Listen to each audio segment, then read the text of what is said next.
Today we're going to present the Domain 3 of Philippine Professional Standard for Teachers or PPST, which is Diversity of Learners. The domain of diversity of learners emphasizes the ideal that teachers can facilitate the learning process in diverse types learners by first recognizing and respecting individuals' differences, then by using knowledge about students' differences to design diverse sets of learning activities to ensure that all students can attain appropriate learning rules. Next po.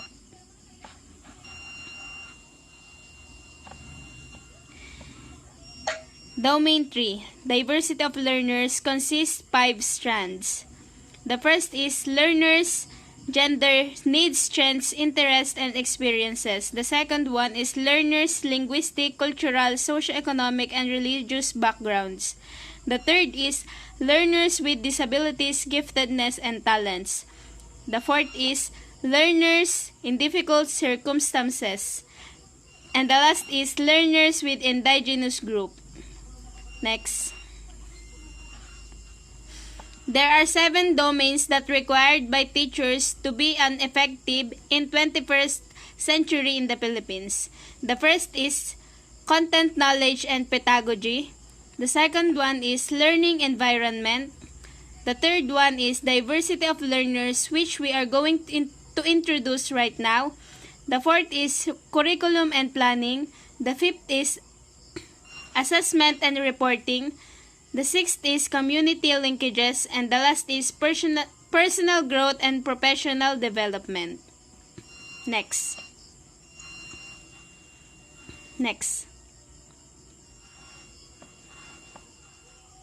Domain 3, Diversity of Learners.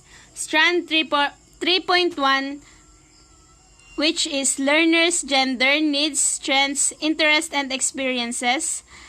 And Strand 3.2, which is learners, linguistic, cultural, socioeconomic, and religious background. Strand 3.3, which is learners with disabilities, giftedness, and talents. Strand 3.4, which is learners in difficult circumstances. Strand 3.5, which is learners from an indigenous group people. Next.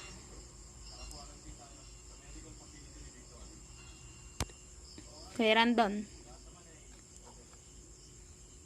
So ayan, dito tayo sa beginning teacher 3.1.1.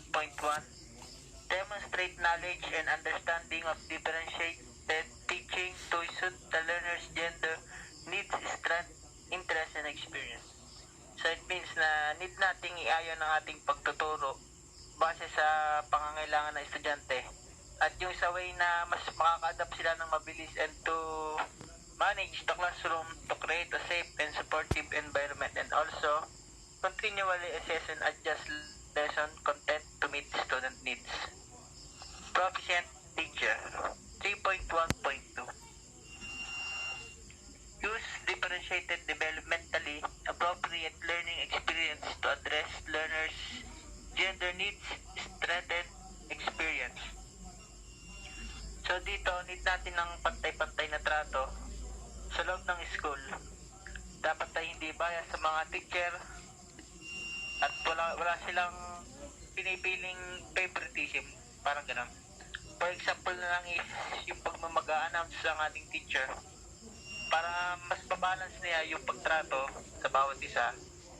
Imbis na boys and girls, ba't hindi na lang tawagin na guys para sakop nila lahat, mapa transgender man o lesbian, isa lang, walang bias. And sa highly proficient teacher 3.1.3, work with colleagues to share differentiated appropriate opportunities to address learners' gender, needs, strength, and experiences. Ibig sabihin nun ay kailangan natin tayong mga teacher, kailangan natin makisalamuha sa ibang teacher at alamin natin yung kung anong mga special needs ng ating student, and kung sa gayon mas makakakuha tayo ng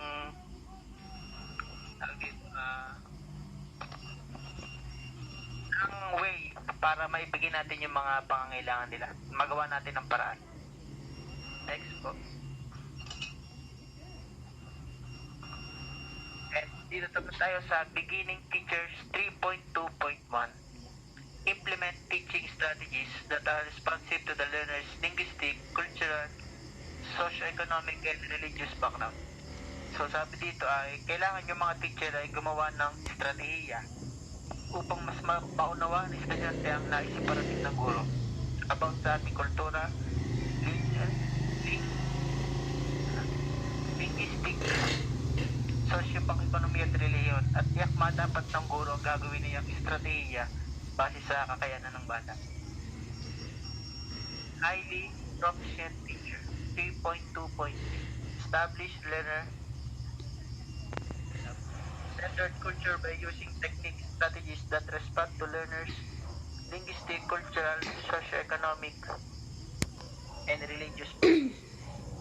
So sabi, need nating itaguyod yung kaalaman ng estudyante para mas mapalawig pa ito lalo sa pamamagitan ng kakaibang estratehiya. Babalik nila. 3.2.3. Establish learner, ibig sabihin pala mas palawakin ang kaalaman ng bata sa nakasentro sa tagumpay sa pamamagitan ng madiskarting estratehiya na umaangkop sa mag-aaral. Yun lamang. Maraming salamat.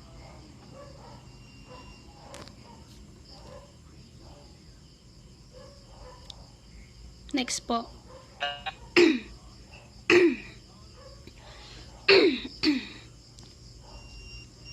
Domain 3, Diversity of Learners, Strand 3.3, which is Learners with Disabilities, Giftedness, and Talents.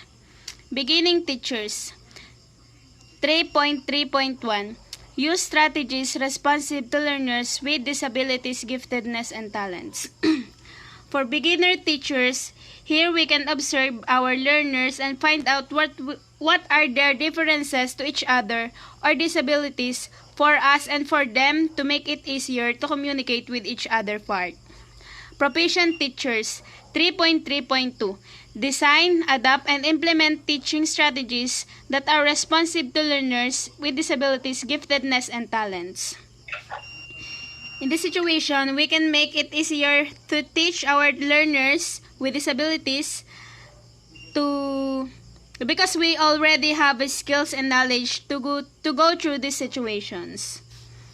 Highly proficient teachers 3.3.3 Assist colleagues to design, adapt, and implement teaching strategies that are responsive learners with disabilities, giftedness, and talents.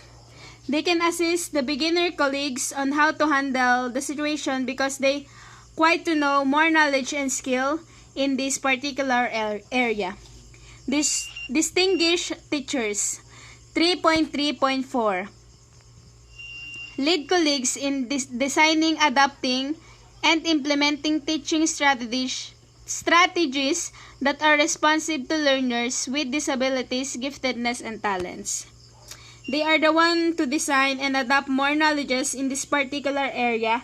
They also lead colleagues in designing and adapt on how to handle this part. Yun lang po. Next.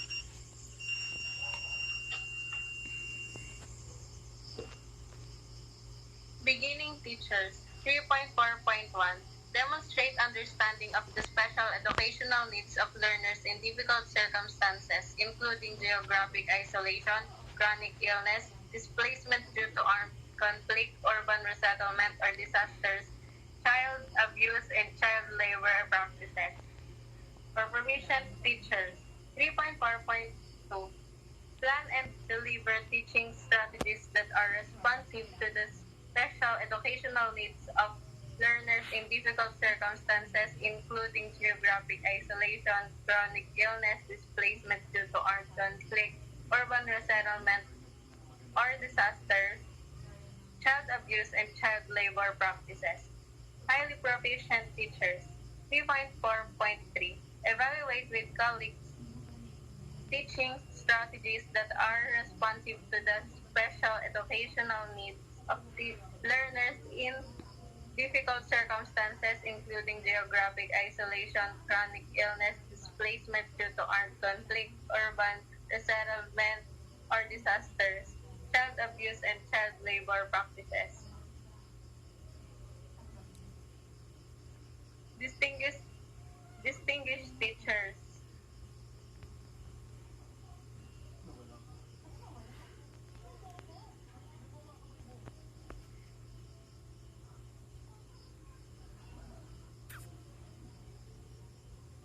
3.4.4.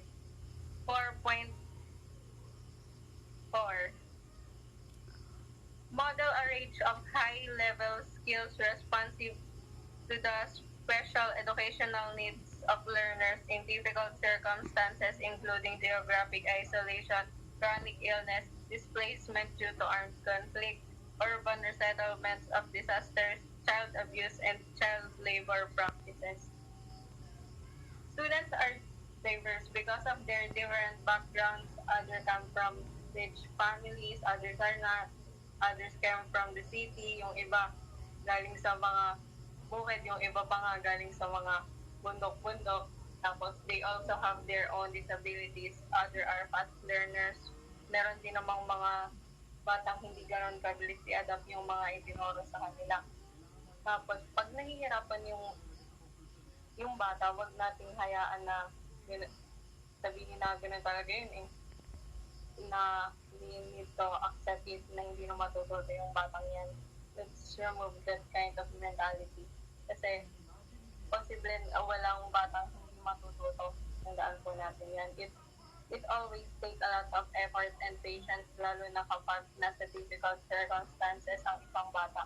Maybe tayo o ikaw ang makakatulong sa kanya kung paano siya makapagbasa or ikaw yung magiging way para mapasa niya yung subject na tinitake niya. But once you keep on teaching the child at maging at yun, ikaw yung maging way para makapasa sa subject na tinitake niya.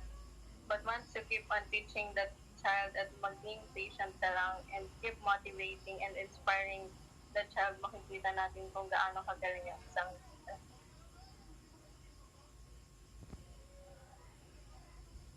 beginning teachers. 3.5.1.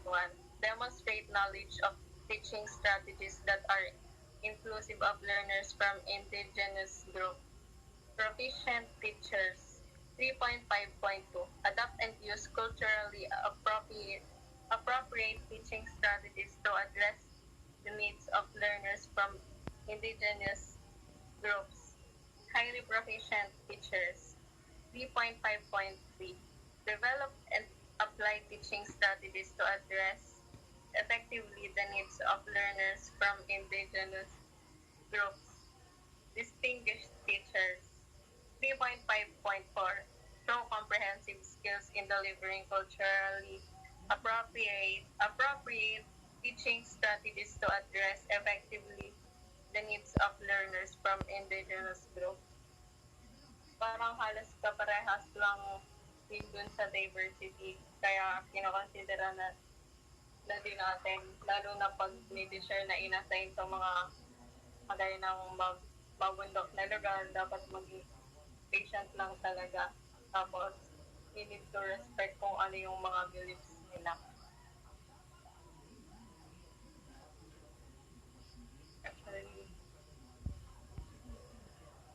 Next, planning and presentation. One critical component of effective teaching is presentation and planning. Kung ang guro ay nagkulang sa plano, ito ay hahantong sa kabiguan. Good teachers are always over-prepared, always thinking about the next lesson, and are in a continuous state of presentation. Ang plano bilang karagdagan ng oras ng pagtatrabaho ng mga guro. Ibig sabihin, mula 8 to 3, dapat ding bilangin ang oras ng paghahanda at pagpaplano. Instruction was defined previously as the purposeful direction and proseso ng pag-aaral at isa sa mga pangunahing gawain ng klase ng guro. Kasama ang pagpaplano at pagmamala, professional educators have developed of models of instruction. Number 3. The classroom environment. Ang isang mabisang kapaligiran sa pag-aaral ay umuunlad sa malakas na tagubiliin ng guro at malinaw na mga tungkulin at proposibilidad para sa mga mag-aaral. Hanggang doon lang yan.